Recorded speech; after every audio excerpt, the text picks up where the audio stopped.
My husband told his mother, "I'm leaving her. I can't live with a woman who earns less than me." I agreed to everything he wanted. A month later his lawyer called him, his voice shaking. "Why didn't you tell me about this?" he asked. My husband froze. He finally understood what I'd never said. "You need to start looking for a real job, Kelly. I can't keep telling people my wife is just a bookkeeper." Scott stood in our kitchen holding his promotion letter, waving it like evidence in a court case he'd already won. Behind him, through the window, I could see the sunrise hitting the apartment building I'd bought through my LV, the one he didn't know about. My new director salary means we're in a different league now. Harrison's wife just made partner at her firm. Chen's wife runs a medical practice. Mine does other people's taxes. Before we continue, I want to thank you for listening to stories that reveal hidden truths. If you believe that real worth isn't measured by titles but by actual contributions, please consider subscribing. It helps us reach more people who need to hear this. I set down my coffee mug, the one from the accounting conference where I'd given the keynote speech last year. Scott had thought I was attending a weekend workshop for small business bookkeepers. In reality, I'd been presenting my framework for corporate restructuring to 200 CFOs. "Director salary," I repeated, keeping my voice neutral. "That's wonderful. How much is the raise?" 15%, he said, his chest puffing out. "Brings me to 120 base, plus bonuses." He said it like he'd just announced he'd won the Nobel Prize. $120,000. Last month alone, my consulting fee from the Steinberg Industries restructure was double that, but Scott didn't know about Steinberg Industries. He didn't know about any of my Fortune 500 clients. The promotion letter was dated 3 days ago. He'd been carrying it around, waiting for the perfect moment to make his announcement, to draw his line in the sand. I watched him fold it carefully and place it on the counter between us, a barrier made of corporate letterhead and misplaced pride. "We should celebrate," I said, already knowing how this conversation would end. "Giovanni's? Like our anniversary?" His face twisted slightly. "About that. The anniversary dinner." He pulled out his phone, scrolling through something. "Look at this. Harrison took his wife to the French Laundry last month. Posted the whole thing. That's the kind of place someone in my position should be seen at. Not some neighborhood Italian place where you wear the same dress every year. The black dress. He'd noticed after all. What he hadn't noticed was that I wore it because it was the dress from our first date, a sentimental choice that apparently meant nothing to him now. He also hadn't noticed that I'd paid for our anniversary dinner with my business credit card, just like I'd paid for every special occasion dinner for the past 4 years. "Maybe we could go somewhere nicer next time," I offered, knowing there wouldn't be a next time. The way he was standing, the way his eyes kept sliding away from mine, told me he'd already made his decision. "That's the thing, Kelly." He put his phone down and looked at me directly for the first time. "There's an image I need to maintain now. The other directors, their wives, they're different. They contribute equally. They're partners in success. You're still doing the same bookkeeping work you were doing when we met 7 years ago." I almost laughed. The same work. If only he knew that my little bookkeeping job had evolved into Hamilton Financial Services, a consulting firm with 3 Fortune 500 companies on retainer. If only he knew that while he was struggling to make senior analyst, I was restructuring accounting departments for companies whose CEOs he could only dream of meeting. "Your mother called yesterday," I said, changing the subject slightly. "She's still coming for Sunday lunch?" "Actually, about that." Scott picked up his coffee, the coffee I'd made him with beans from the specialty roaster that cost $30 a pound. "She had some thoughts about us. About our situation." "Our situation?" Patricia Hoffman had been having thoughts about our situation since the day Scott introduced me as a bookkeeper. She'd looked at me the way you'd look at a stain on expensive furniture. Something unfortunate that needed to be dealt with eventually. "She thinks I'm being held back," Scott continued. "That I could be moving faster in my career if I had the right kind of support at home. Someone who understands the corporate world. Someone who can host dinner parties and network with the right people." "I understand the corporate world," I said quietly. "Kelly, you balance books for dentists and dry cleaners. That's not the same as understanding high-level business strategy. Last week, I'd saved a pharmaceutical company $40 million by identifying redundancies in their accounting structure. The week before that, I'd helped a tech startup prepare for an IPO that would value them at $2 billion. But Scott thought I spent my days entering receipts for small businesses. He walked over to the window looking out at the view that my consulting fees had paid for. I'm 35 years old. This promotion is just the beginning. In 5 years I could be VP. In 10 maybe C-suite. But I need the right partner for that journey. And I'm not the right partner because I'm a bookkeeper? Because you lack ambition, Kelly. You're content with mediocrity. You've never pushed yourself to be more. I thought about the 14-hour days I'd pulled last month during the Morrison Industries audit. An audit that had uncovered fraud and saved them from bankruptcy. I thought about the certification courses I'd completed online at night while Scott watched sports, each one adding another specialization to my consulting offerings. I thought about the network of CFOs and controllers who had my personal cell phone number and called me when they needed problems solved that their internal teams couldn't handle. You're right, I said finally. I should probably think about my future. Scott turned from the window, relief visible on his face. He thought I was agreeing with him, that I was accepting his assessment of my worth. I'm glad you understand. This isn't easy for me either, but sometimes we have to make difficult choices for growth. The morning sun was fully up now, casting long shadows across our kitchen. In 2 hours, I had a video call with the Morgan Group about their expansion into European markets. They wanted my input on structuring their accounting departments across multiple countries with different tax laws. The consulting fee for that project alone would be more than Scott's new director salary, but he'd never know that. He'd already decided who I was and what I was worth, and nothing I said would change that valuation in his mind. 3 days after Scott's promotion announcement, I was carrying dirty coffee cups from his home office when I heard Patricia's voice through his laptop speakers.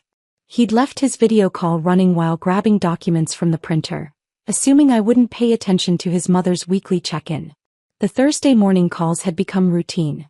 Patricia calling from her spotless Connecticut kitchen, Scott updating her on his career victories while I supposedly worked in the other room. Did you tell her yet? Patricia's voice carried that particular tone of anticipation, like someone waiting for gossip at her country club. I stopped in the doorway, holding the cups Scott had left scattered across his desk from late-night work sessions. Through the laptop screen, I could see Patricia leaning forward, her pearl necklace catching the light from her kitchen's bay window. Scott returned to his desk, settling into his ergonomic chair, the one I'd bought him for his birthday when he complained about back pain. I brought up the career incompatibility issue.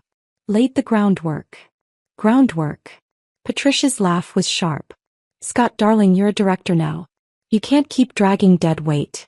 How much longer are you going to pretend that having a bookkeeper for a wife is acceptable? Dead weight.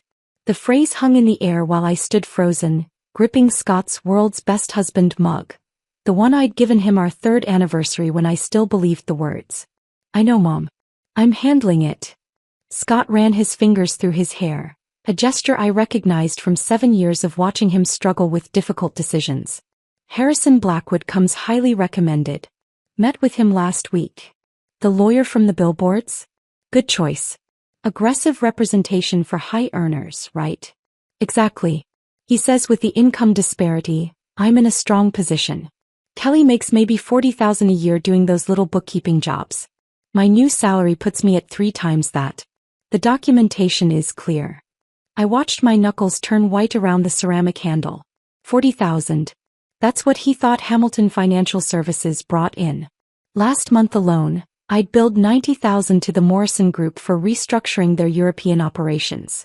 You deserve someone equal to your success, Patricia continued. When I think about Harrison's wife, she just made partner at Crawford and Associates. Or that lovely Dr. Kim that Marcus married.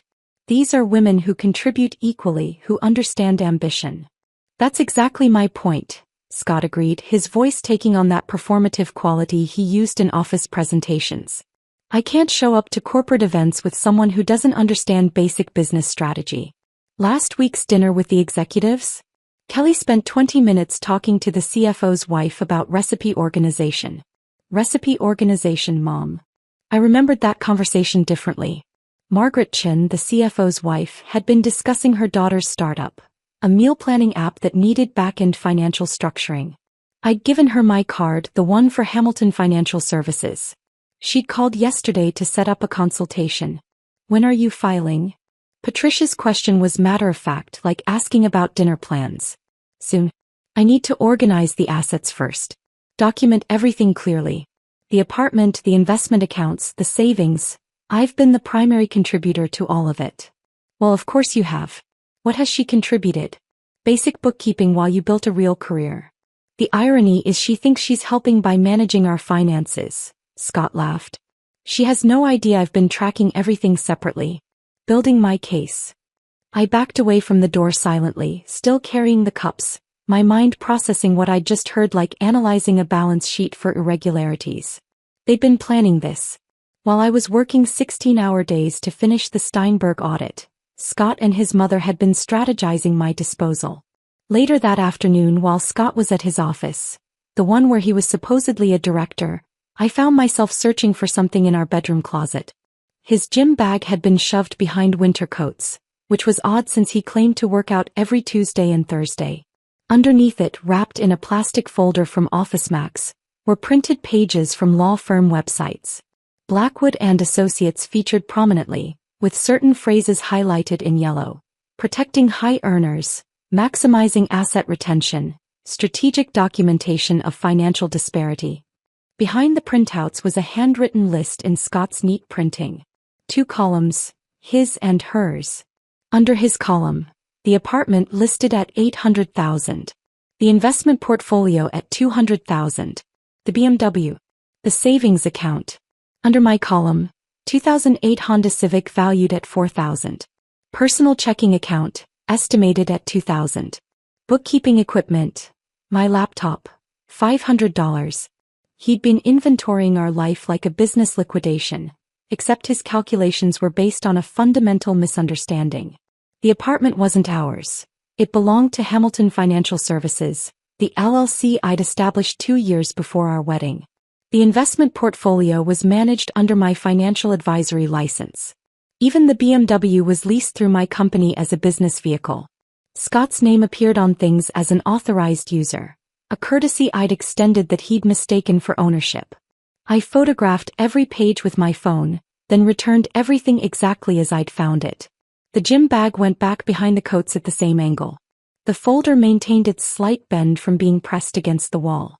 Scott would never know I'd seen his battle plans. That evening I made dinner while Scott worked late, or said he was working late.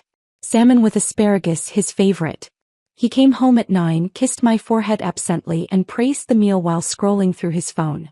I watched him eat food I'd prepared in the kitchen I'd renovated with my consulting bonuses, sitting at the table I'd purchased from a client who was liquidating assets, and I felt like an anthropologist observing a species I'd misidentified for years. Good day? I asked, maintaining the routine. Productive, he said. Very productive. Had a meeting about future transitions. Transitions. Even his vocabulary had shifted to corporate speak, sanitizing the personal into the professional. I wondered if Harrison Blackwood had coached him on that too, how to distance yourself linguistically from the spouse you were about to discard. That night, after Scott had fallen asleep, I sat in the living room with my laptop and pulled up the incorporation documents for Hamilton Financial Services.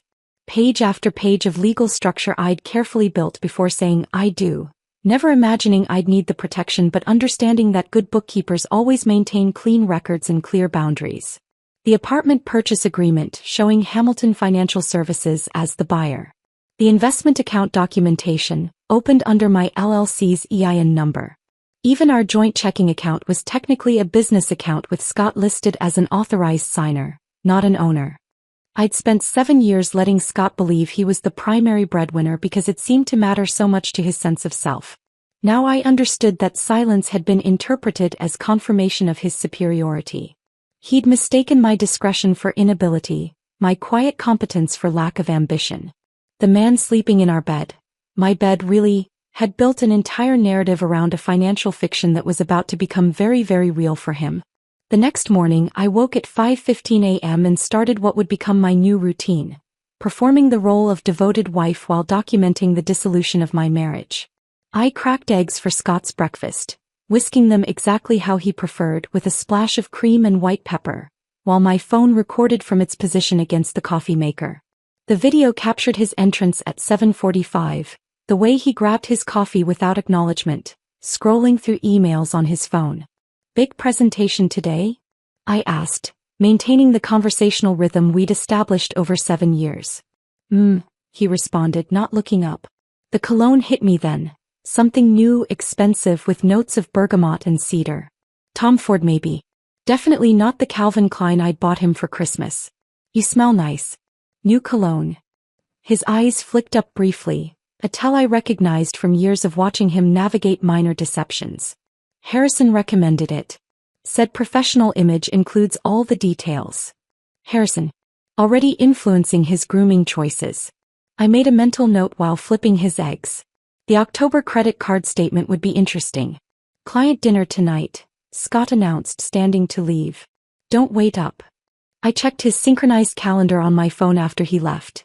The one he'd connected to share our schedules. Tuesday, October 15th showed nothing after 3 p.m. No client names, no restaurant reservations, no conference room bookings. But there was a charge on our joint account from yesterday. Chez Laurent, the French restaurant downtown. Table for two. $180. Business lunch, he'd categorize it later. Except his actual company card statements showed he'd been in back-to-back meetings at the office during lunch. The joint account told other stories too. $5,000 withdrawn last Thursday, labeled Investment Opportunity, Emerging Markets Fund. Except I knew every legitimate fund Scott had ever considered, and none required cash payments to personal accounts. The routing number on the withdrawal matched publicly available information for Blackwood and Associates' client trust account. Harrison Blackwood was charging premium rates for dismantling marriages, and Scott was paying him from the account I'd meticulously managed for 7 years. I documented everything in a spreadsheet, color-coded and cross-referenced. The cologne purchases at Nordstrom. The unexplained ATM withdrawals in neighborhoods nowhere near his office. The client entertainment charges at bars when his calendar showed he should have been home. Each entry building a financial narrative of a man preparing his exit while assuming his wife was too simple to notice patterns in numbers. Saturday arrived with our monthly couples dinner, the one social obligation Scott hadn't found an excuse to avoid yet. Marcus and Jennifer Chin hosted this time, their craftsman home warm with cooking smells and the sound of their twin boys arguing about video games upstairs. Marcus worked as a tax attorney, the kind who handled complex corporate structures and actually understood the difference between bookkeeping and financial consulting. Kelly. Jennifer hugged me at the door. Marcus has been raving about that restructuring you did for the Morrison Group. Said it was brilliant. Scott's hand tightened on my lower back, his signal for me to deflect. But I was done deflecting.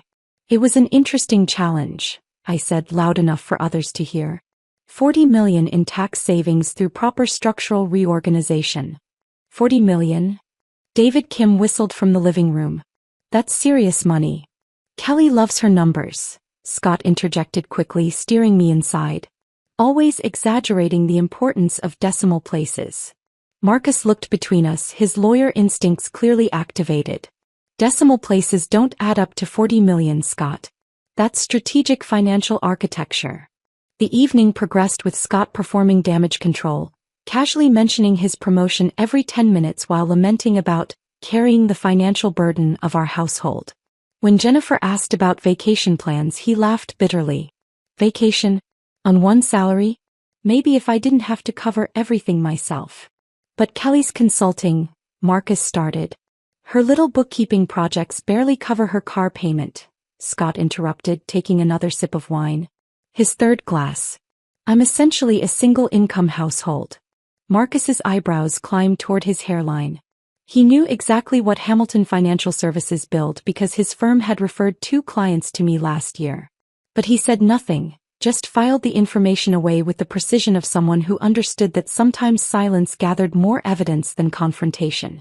Must be stressful, David offered diplomatically. Financial pressure can strain any marriage. You have no idea, Scott agreed, missing the concerned looks Jennifer and Marcus exchanged.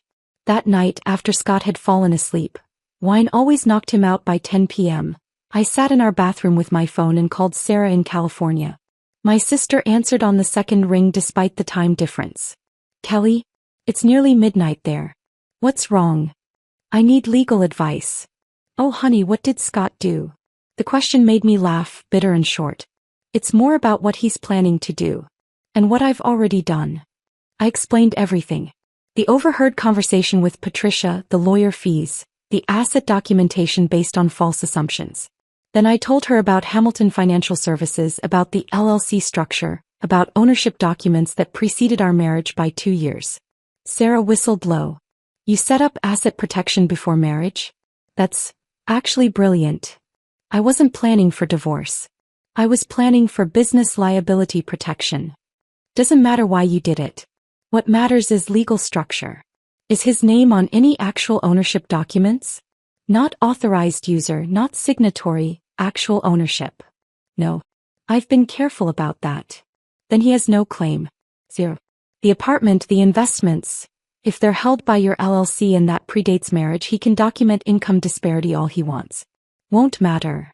What about the fact that I've let him believe he owns half of everything? You've let him believe a lot of things. That's not illegal. Has he ever asked to see ownership documents? Never. He just assumes his name being on accounts means ownership. Sarah's legal mind was fully engaged now. Kelly, he's building a case on a foundation that doesn't exist. When his lawyer discovers the LLC structure, it's going to be like pulling a bottom card from a house of cards. Should I tell him? Absolutely not. Let him document everything. Let him file papers. Let him present his case about income disparity. The more he commits to this narrative, the more spectacular the collapse when reality hits. After ending the call, I stood in our bedroom doorway watching Scott sleep. He'd kicked off the covers, sprawled across the bed like he owned it. Tomorrow he'd wake up and continue his performance of the successful director with the embarrassing wife. He'd meet with Harrison Blackwood and strategize about asset division. He'd text someone about dinner plans that weren't on his calendar. And I'd continue my own performance. The devoted wife who didn't notice the new cologne, the missing money, the contempt barely concealed behind corporate speak. But underneath that performance I was building something else entirely. A comprehensive audit of our marriage's dissolution, documented with the precision of someone who understood that numbers never lie, even when people do. The irony wasn't lost on me. Scott was so focused on documenting our income disparity that he'd never thought to verify who actually owned the life he was trying to claim. 2 weeks passed in careful orchestration. I maintained every routine while Scott grew increasingly confident in his deception, mistaking my consistency for obliviousness. On Wednesday morning, he approached me with the studied casualness of someone who'd practiced their lines during their commute. Kelly, we should talk about our future trajectory. He stood by the kitchen island, coffee mug in hand, using the same tone he'd used to propose a quarterly business review. I think it would be beneficial to meet with a neutral third party to discuss our growing incompatibility issues. Incompatibility issues. He'd workshopped that phrase, I could tell. Probably ran it by Harrison Blackwood to ensure it sounded objective rather than accusatory. A counselor? I asked, though I knew exactly what kind of third party he meant. More of a mediator. Someone who can help us navigate this transition professionally. He set down his mug with deliberate care. I've taken the liberty of arranging someone for tomorrow afternoon. 2 o'clock if that works with your schedule. My schedule. As if he'd ever shown interest in my client meetings or consulting deadlines before. Tomorrow's fine. Should I prepare anything? Just come with an open mind about restructuring our arrangement. Restructuring our arrangement. He couldn't even say divorce without wrapping it in corporate terminology, sanitizing the personal until it sounded like a merger dissolution rather than the end of a marriage. The next afternoon arrived gray and drizzling Seattle weather that seemed choreographed for the occasion. Harrison Blackwood appeared at our door at 1:45 p.m. 15 minutes early, carrying a leather briefcase that probably cost more than most people's mortgage payments. His handshake felt like he was handling antique porcelain. Delicate, careful, already treating me as something broken. Mrs. Morrison, he said, though my nameplate by the door clearly read Hamilton. Miss Hamilton, I corrected gently, watching him process this small assertion of identity. Of course. My apologies. His smile was practiced, the kind perfected in mirrors and deployed at mediations. Shall we sit? He moved through our apartment with the confidence of someone who'd already mentally catalogued its value. I noticed him noting the artwork, the furniture, the view from the living room windows, calculating assets while maintaining his sympathetic expression. Scott had arranged our dining room like a conference space, Legal pads positioned at each seat, water glasses filled and positioned with geometric precision. He'd even dimmed the overhead light and turned on the table lamps, creating what he probably thought was a professional atmosphere but actually felt like a funeral home viewing room. "Thank you both for making time for this discussion," Blackwood began, settling into his chair and opening his briefcase with theatrical precision. "As you know, we're here to address the financial realities of your situation." Financial realities. Not emotional realities, not relational realities. They'd already reduced our marriage to a spreadsheet. Scott cleared his throat, pulling out his phone. "I've prepared a presentation to illustrate the core issues." A presentation. He'd made a PowerPoint about our divorce. I watched him connect his phone to the smart TV we'd bought last Christmas. Or rather that I'd bought while he complained about the expense. The first slide appeared, Financial Incompatibility Analysis. Below it, a graph showing 2 lines, his salary trending upward, mine flatlining at what he assumed was $40,000 annually. He'd used our wedding photo as a watermark behind the graph, our smiling faces ghosted behind his fabricated data. "As you can see," Scott began, his presenter voice activated, "the earnings gap has become unsustainable. My career trajectory requires a partner who can contribute equally to our lifestyle objectives." The next slide, Current Asset Allocation Inefficiencies. He'd actually created a pie chart of our supposed contributions, his portion consuming 90% of the circle while mine appeared as a sliver barely visible without squinting. "The disparity creates what economists would call a deadweight loss," he continued, clicking to another slide showing theoretical calculations. "Resources that could be optimized for growth are instead maintaining an inefficient status quo." Deadweight loss. He'd just described our marriage as an economic inefficiency, reduced me to a drain on his theoretical productivity. I took notes on my legal pad, writing deadweight loss in careful letters while Blackwood nodded approvingly at Scott's performance. "The solution is clear." Scott moved to his final slide titled, Proposed Restructuring Terms. "A clean division that acknowledges the primary contributor while ensuring a humane transition for the dependent party." Dependent party. Not wife, not Kelly, not even soon-to-be ex. I'd been abstracted into economic terminology. Blackwood produced a folder from his briefcase, sliding documents across the table with practiced precision. "These papers outline the terms Mr. Morrison has generously proposed. The apartment transfers to him, given his primary financial contribution. The investment portfolio likewise. He's even willing to consider temporary support payments to ease your transition." Support payments. Scott wanted alimony from me, but they'd reframed it as his generosity. I read through each page with the attention I'd give a complex audit, noting every assumption, every miscalculation based on Scott's fictional understanding of our finances. The apartment he claimed owned by Hamilton Financial Services. The investments he demanded managed under my advisory license. Even the car he listed as an asset was leased through my LLC. "This seems comprehensive," I said finally, pulling out my pen. The Mont Blanc I used for signing consulting contracts worth more than Scott's annual salary. "You're being very understanding," Blackwood observed, his condescension barely concealed. "Many spouses in your position would be emotional." My position. The position of someone about to lose everything, he meant. Except I wasn't in that position at all. I signed each page with deliberate care, the same signature that appeared on restructuring proposals for Fortune 500 companies. Scott watched with barely concealed satisfaction, probably already planning his victory call to Patricia. "I believe that concludes our business," Blackwood announced, gathering the papers with obvious relief. "Mr. Morrison, you should be settled in your new arrangement within 30 days. After they shook hands, a firm, congratulatory grip between conspirators, and Blackwood departed, Scott immediately retreated to the bedroom with his phone. I heard his voice through the door, excited and slightly manic. "Mom, it's done. He signed everything. No resistance at all. Exactly like you predicted, completely passive. We can start planning the renovations next week. Yes, the entire apartment will need updating. Her basic taste is everywhere. The kitchen especially, so dated." Patricia's laughter carried through the door, sharp and delighted.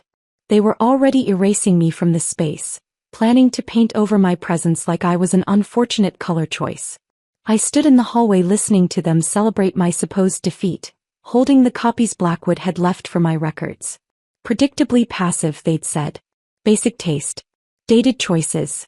They were so busy congratulating themselves on their victory that they'd never wondered why someone who managed complex financial restructuring would sign such obviously unfavorable terms without question. Never considered that cooperation might be strategy, not surrender. I filed the papers carefully in my office, placing them next to the LLC documentation, the property trust papers, and 7 years of financial records that told an entirely different story than the PowerPoint presentation still glowing on our television screen. The real presentation would come later, delivered not in slides and charts but in legal reality that would shatter every assumption they'd made. For now, I returned to the kitchen and began preparing dinner, maintaining the routine of a defeated wife while Scott and Patricia planned renovations for an apartment that had never belonged to him. The salmon I'd prepared sat untouched on Scott's plate as he scrolled through his phone, occasionally grunting responses to my attempts at conversation. I cleared the dishes quietly, maintaining the routine of a defeated wife, while mentally preparing for coffee with Marcus Chin the next morning. Marcus had texted me privately after the dinner party, suggesting we meet to discuss tax implications of major life changes. We both knew he meant more than taxes. I arrived at the coffee shop on Pine Street 10 minutes early, choosing a corner table away from the morning rush. Marcus walked in precisely at 9, his expression shifting from professional sympathy to curiosity when he saw I wasn't crying or visibly distressed. "Kelly, I'm sorry about what's happening with Scott," he began, settling into his chair with a large Americano. "That dinner last week was uncomfortable to witness. Actually, Marcus, I need professional advice more than sympathy." I pulled out a folder from my bag, the one containing Hamilton Financial Services documentation. "Before I show you this, I need to know our conversation is protected by attorney-client privilege." His eyebrows rose slightly. "You're hiring me?" I slid a check across the table. $1 retainer. "Now we're official."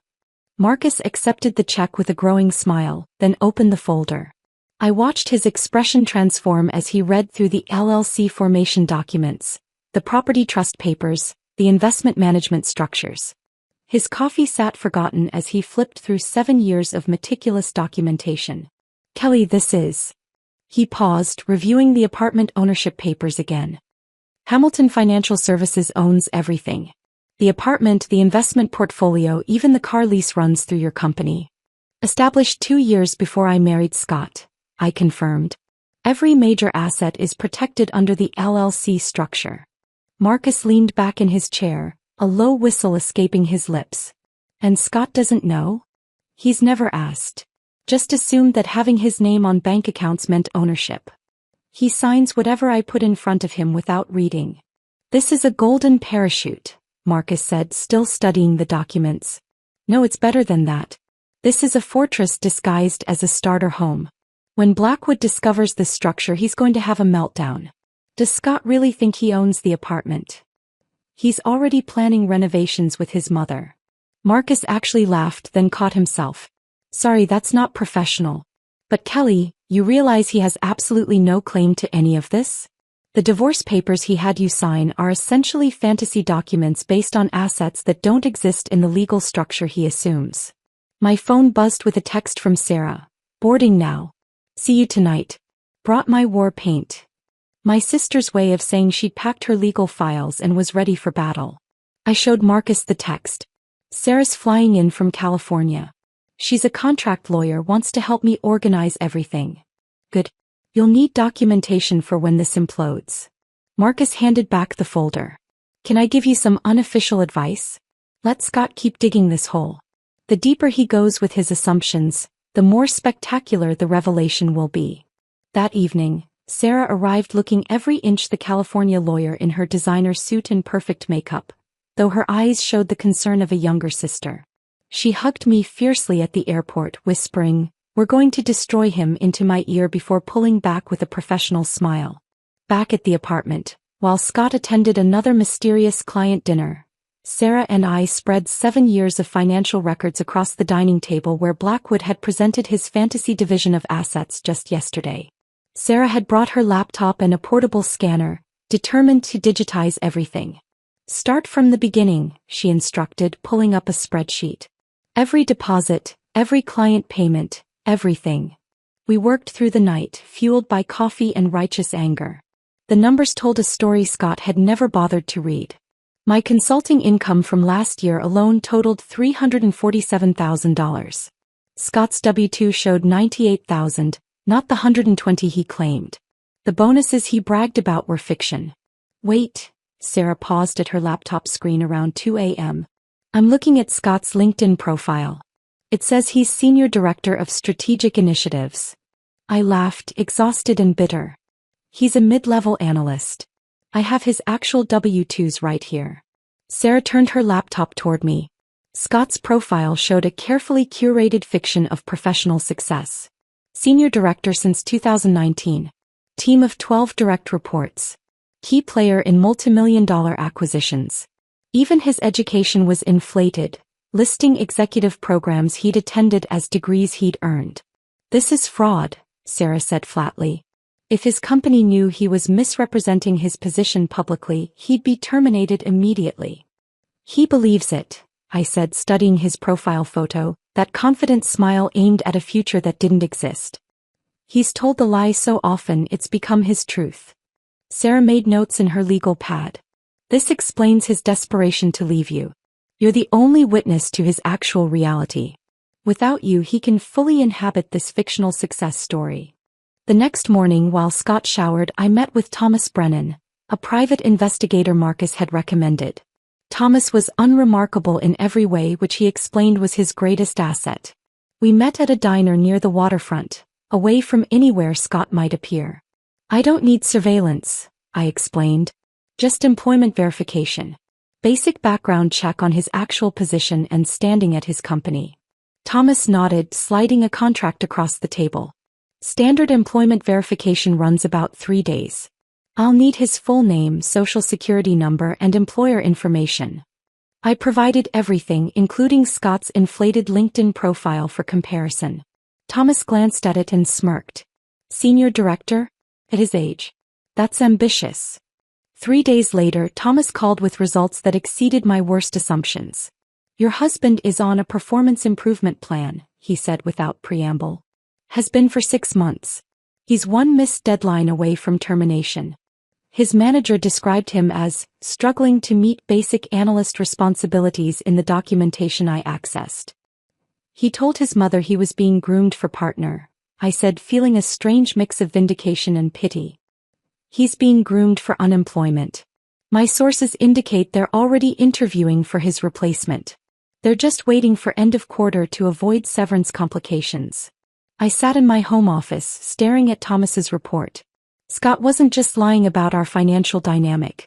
He was constructing an entirely fictional existence, one where he was successful, prominent, and held back only by his underachieving wife. The reality was he was a failing analyst with an inflated ego, about to lose his job while planning to take assets he didn't understand weren't his. Sarah reviewed the investigator's report that evening, her legal mind already strategizing. When this comes out in court, if it gets that far, his credibility will be completely destroyed. A man who lies about his job title won't be believed about asset ownership. I maintained the performance for exactly 48 hours after signing those papers, each minute calculated and deliberate.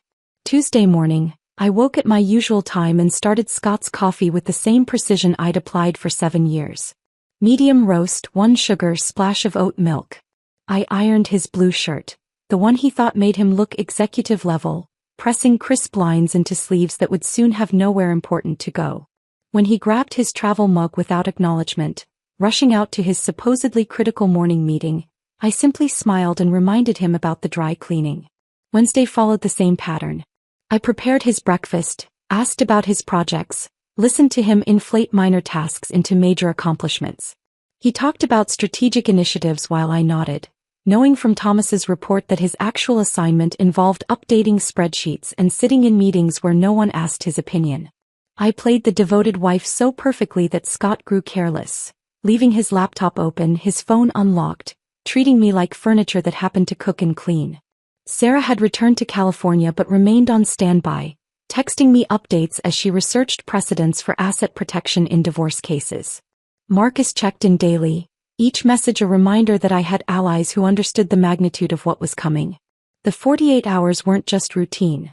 They were a countdown Harrison Blackwood needed to discover what his client had signed away. Thursday morning arrived crisp and bright. I woke at 5:30, started the coffee and began preparing breakfast. Scott's shower started at exactly 7:45, his routine as predictable as a train schedule. I cracked eggs into the pan, watching them sizzle while his phone sat charging on the counter, screen dark and silent. At 7:52 it rang. Harrison Blackwood's name appeared on the screen. I continued cooking, adding white pepper to the eggs exactly how Scott preferred. The phone stopped, then immediately started again. Same name, presumably same panic. By the third call at 7:54, I could imagine Blackwood pacing his office, his assistant watching nervously as the composed lawyer came undone. The fourth call came at 7:56. This time I heard Scott's muffled voice from the bathroom, annoyed at the interruption. The water was still running, but he must have reached for his waterproof phone holder, the one I'd bought him last Christmas so he could take calls during his important morning routine. Even through the closed door and running water, I heard the exact moment Blackwood's words registered. The water shut off abruptly. Scott's voice, which had started with irritated confidence, climbed in pitch. "What do you mean, Hamilton Financial Services?" I added salt to the eggs, stirring them gently to achieve the creamy consistency Scott demanded. Through the door, Blackwood's voice carried with unexpected clarity, his professional composure cracking like ice under pressure. "The apartment isn't in your name, Scott. It's owned by an LLC. Hamilton Financial Services. Established in 2017, 2 years before your marriage. Your wife is the sole member. You're not on any ownership documents." "That's impossible." Scott's voice had gone thin, strained. "My name is on everything. I've seen it on the statements. You're listed as an authorized user on accounts, not an owner. There's a massive difference legally. The investment portfolio, same situation. The car lease runs through the LLC.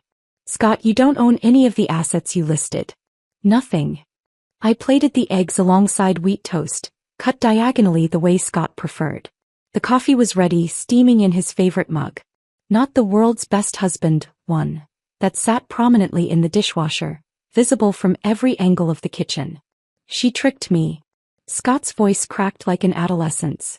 "She knew this whole time?" The documentation was publicly available. Filed with the state, recorded with the county. Any basic asset search would have revealed it. "We should have verified ownership before proceeding. This is catastrophic for your position." The bathroom door burst open with enough force to bounce off the wall. Scott stood there dripping, a towel hastily wrapped around his waist, his phone clutched in one hand. Water pooled around his feet on the hardwood floors. I'd had refinished with my year-end bonus from the Morrison Group. His face had gone pale except for 2 spots of red high on his cheeks, like a fever patient or a caught child. I turned from the stove, holding his breakfast plate in one hand and his coffee in the other. My expression remained pleasantly neutral, the same face I'd worn every morning for 7 years. "Breakfast is ready," I said, setting both on the counter. "Your eggs might get cold if you don't eat soon." He stared at me, mouth opening and closing without sound. Behind him, Blackwood's voice continued from the phone, talking about legal ramifications and documentation failures, but Scott wasn't listening anymore. His eyes moved from my face to the world's best husband mug in the dishwasher, to the breakfast I'd prepared with the same care as every other morning, and I watched the exact moment he understood. "You knew," he whispered. Not a question. A revelation. I picked up my own coffee, the mug from the financial consulting conference where I'd been a keynote speaker, and took a measured sip. "Your phone was ringing quite insistently. Harrison seems upset about something. You should probably call him back." Water dripped from his hair onto his shoulders, each drop marking time like a metronome. He looked smaller somehow standing there in our kitchen. My kitchen, like he'd shrunk in the shower. The confident director who delivered PowerPoint presentations about dead weight loss had been replaced by a confused man in a towel, trying to process how thoroughly he'd been outmaneuvered. "The LLC," he started, then stopped, struggling to form the accusation. "Hamilton Financial Services," I confirmed. "Established 2017. All properly documented and filed. You signed acknowledgments every year when I did our taxes." Page 37 of the return, Schedule E, where it lists LLC income. You've signed it 7 times. His phone buzzed. Blackwood calling back. Scott didn't answer, couldn't seem to move, caught between the bathroom he'd exited and the kitchen where his assumptions were dying. Your breakfast is getting cold, I observed, returning to the stove to clean the pan. And you have that 9 o'clock meeting about strategic initiatives. The one where you update spreadsheets while pretending to be a director. Wouldn't want to be late for that. The casual cruelty of accuracy made him flinch. He grabbed his phone, stumbling backward toward the bedroom, leaving wet footprints on floors he'd never owned. I heard him trying to call Blackwood back, his voice high and desperate, asking about options and strategies and ways to fight this. But there was nothing to fight. Just numbers on documents, properly filed and legally binding, telling a story he'd never bothered to read. I cleaned the breakfast dishes methodically while Scott dressed in the bedroom, his movements erratic and panicked based on the thuds and drawer slams echoing through the apartment. When he finally emerged, his shirt was buttoned incorrectly and his hair still damp from the shower that had changed everything. He stood in the doorway of my home office, watching me open my laptop with the desperate attention of someone hoping for a different reality. We need to talk about this, he said, his director voice attempting to reassert itself despite the visible tremor in his hands. Certainly. I pulled up the financial spreadsheet I had been maintaining for 7 years, the one with color-coded categories and subcategories that told the actual story of our marriage. Which part would you like to discuss first? The income analysis? The expense allocation? The asset ownership documentation? The screen filled with rows of data, each cell precisely formatted and formula-linked. Green highlighted my consulting deposits. Blue marked Scott's salary. Red indicated household expenses. The pattern was immediately visible. A sea of green funding nearly everything with small islands of blue barely covering his personal expenses. Let's start with January of last year, I said, scrolling to the appropriate section. Your take-home after taxes was $5,847. Your car payment was $890. Gym membership $175. Credit card minimum payments for your personal cards, $1,200. That business dinner series you insisted was networking? $2,400 that month alone. You actually ran a deficit of $347, which I covered from the Hamilton Financial Services operations account. Scott's face flushed as he watched the numbers scroll by. That's not. My salary is higher than that. Your gross salary, yes. But we're looking at actual take-home versus actual expenses. Should I pull up February? March. The pattern remains consistent. Your income covers approximately 18% of our total household expenses. My consulting fees handle the remaining 82%. He grabbed the doorframe, his knuckles white against the wood. You never told me you made that much. You never asked. You assumed. Every year during tax preparation these numbers were in front of you. Schedule C for Hamilton Financial Services. Schedule E for the rental income from the investment property. Form 8829 for the business use of home. You signed them without reading them. I minimized the spreadsheet and opened LinkedIn in a new tab. His profile appeared, that confident headshot next to his fictional title. Senior Director of Strategic Initiatives. I opened another tab showing the W-2 retrieval from our tax software. This is interesting, I said, placing the windows side by side. Your LinkedIn says Senior Director since 2019. Your W-2 says Analyst 2. Same position code for 4 consecutive years. No promotion, no title change, just cost of living adjustments that barely kept pace with inflation. Everyone enhances their profile, Scott stammered. It's marketing. It's fraud when you use it to obtain credit or misrepresent yourself in legal documents. You submitted this profile to Blackwood as evidence of your earning potential. You signed divorce papers claiming to be the primary breadwinner based on this fiction. My phone rang. Patricia's name appeared on the screen, her contact photo from last Christmas when she'd worn her pearls and practiced her superior expression. I answered and immediately put her on speaker. You conniving little witch. Patricia's voice filled the office, shrill and desperate. You've been planning this all along, haven't you? Hiding money, manipulating my son. Good morning, Patricia, I interrupted calmly. I haven't hidden anything. Every document was filed with the state, recorded with the county, and disclosed in annual tax returns that Scott signed. The fact that neither of you bothered to understand what you were signing doesn't constitute manipulation on my part. This is fraud. We'll sue you for fraud. On what grounds? That I maintain proper business records? That I established an LLC before marriage, which is actually recommended by financial advisors. That Scott signed documents without reading them? Please, Patricia, consult any attorney. They'll tell you the same thing Blackwood already has. Everything was legal and properly documented. Scott reached for my phone, but I pulled it away, maintaining eye contact with him while his mother continued her tirade. He's moving home, isn't he? I asked Patricia directly. You should probably prepare his room. The one with the soccer trophies and participation awards. He'll need somewhere to live in 30 days. 30 days. Scott's voice cracked. What do you mean 30 days? I opened my desk drawer and pulled out the formal eviction notice I'd had Marcus prepare, properly formatted on Hamilton Financial Services letterhead. As the property owner, I'm terminating your month-to-month tenancy. 30 days notice as required by state law. You'll need to vacate by November 15th. He took the paper with shaking hands, reading it twice as if the words might change. You can't evict me. We're married. We're divorced, remember? You filed the papers. Blackwood processed them. The marriage is dissolved, which makes you a tenant in a property owned by my LLC.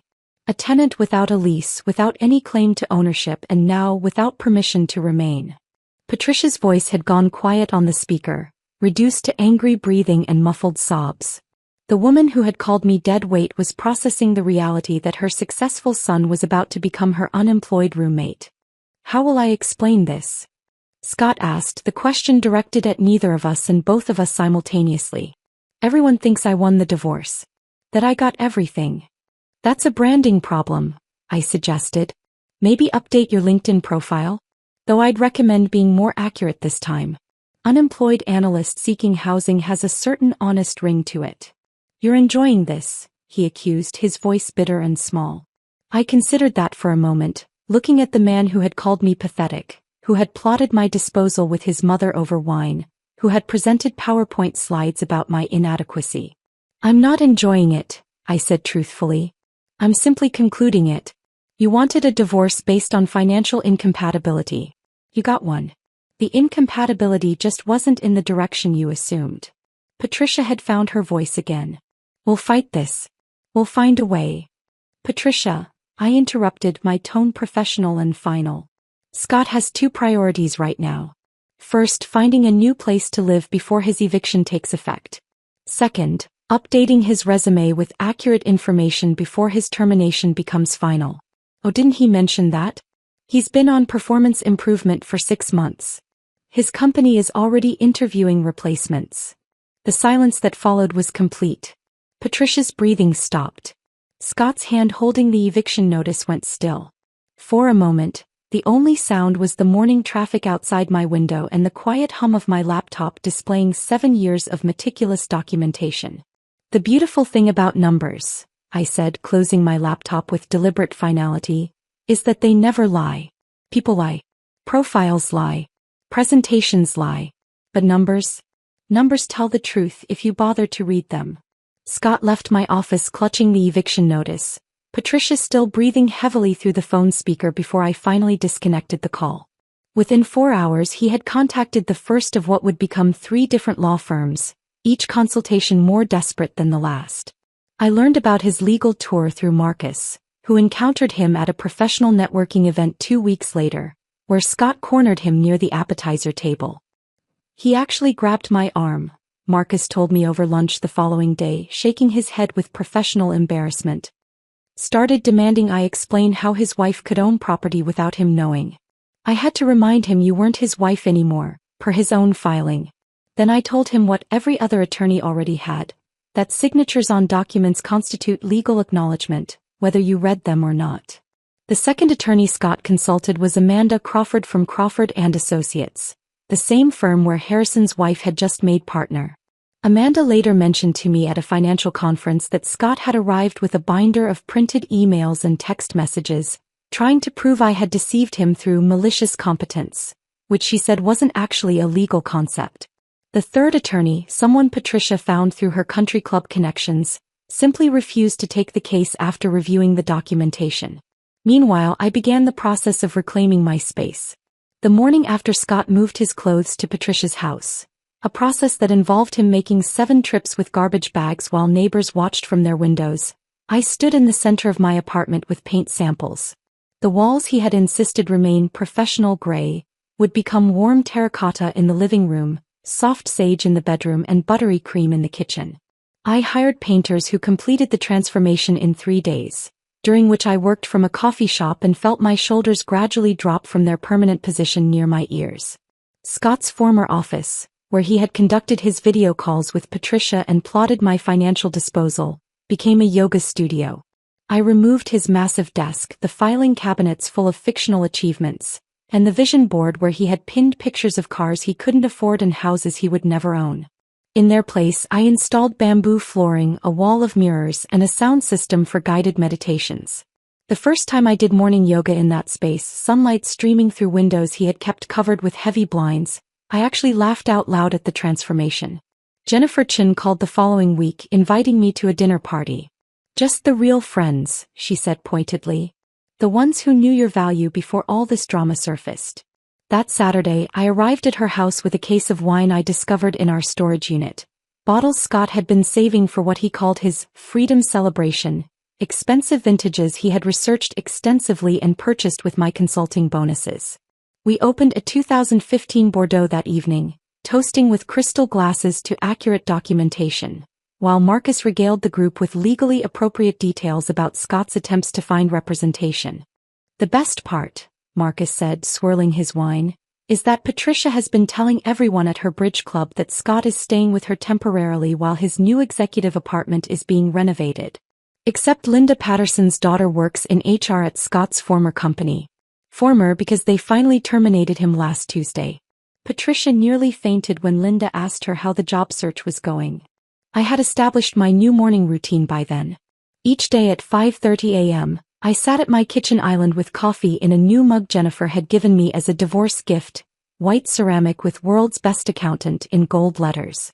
I would review contracts and proposals while watching the sunrise paint the Seattle skyline in shades of pink and gold, colors that seemed brighter now that no one was there to complain about the early morning light disturbing their sleep. My phone rang during one of these morning sessions. Margaret Chin, the CFO's wife I had met at Scott's last corporate dinner, wanted to discuss her daughter's startup. Word had spread through the executive wives network about what had really happened in my divorce, and suddenly everyone wanted the financial consultant who had been hiding in plain sight at their dinner parties. Within a month, I had signed 3 new Fortune 500 clients, each referred by someone who had previously dismissed me as Scott's bookkeeper wife. The expansion happened naturally. I hired an assistant, Melody, a recent graduate with the kind of hungry intelligence that reminded me of myself 7 years ago. Then came David, a junior consultant who specialized in international tax structures. By month 4, I needed a third employee just to manage scheduling and client communications. Hamilton Financial Services moved from my home office to a suite on the 40th floor of the Rainier Tower, with views of the Sound and Mount Rainier on clear days. 6 months after that morning when Blackwood's panicked call had shattered Scott's shower, Marcus mentioned casually that he had run into Scott at a Starbucks near Patricia's neighborhood. Scott was wearing a polo shirt with a corporate logo, the uniform of his new job at a car rental company where he worked as an assistant manager. He had tried to inflate it, naturally, telling Marcus he was exploring opportunities in the transportation sector, but the name tag reading "Scott here to serve you" had undermined his spin. He actually said the divorce was due to financial incompatibility, Marcus reported, barely containing his amusement. Which is technically accurate, just not in the direction he implies. He also mentioned that living with his mother was temporary while he restructured his portfolio, though I'm not sure what portfolio he could be referring to at this point. I smiled at that, sitting in my new office where afternoon light streamed through floor-to-ceiling windows. The truth was, Scott had been right about one thing. We were financially incompatible. He had believed that earnings determined worth, that visible success mattered more than actual achievement, that a person's value could be measured in titles and salaries. I had believed in documentation, legal structures, and the quiet accumulation of real assets while he accumulated fictional accomplishments. The silence I had maintained throughout our marriage had indeed been strategy, but not the kind Scott had imagined. It wasn't submission or ignorance or inability. It was the patience of someone who knew that truth, properly documented, would eventually speak louder than any performance, any presentation, any carefully crafted narrative built on assumptions and ego. My financial statements now showed what they had always shown, just no longer hidden behind someone else's need to feel superior. Hamilton Financial Services was thriving, my success no longer minimized or dismissed. Every morning I drank coffee from my world's best accountant mug and thought about how Scott had wanted to leave me because I earned less than him. The beautiful irony was that he had never actually been married to someone who earned less than him. He had just been married to someone who understood that the best power is the kind that doesn't need to announce itself until the moment it matters most. If this story of calculated revenge had you gripping your screen, hit that like button right now. My favorite part was when Kelly handed Scott coffee while Blackwood panicked on the phone, knowing her LC owned everything. What was your favorite moment? Drop it in the comments below. Don't miss more jaw-dropping stories like this. Subscribe and hit that notification bell so you never miss an upload.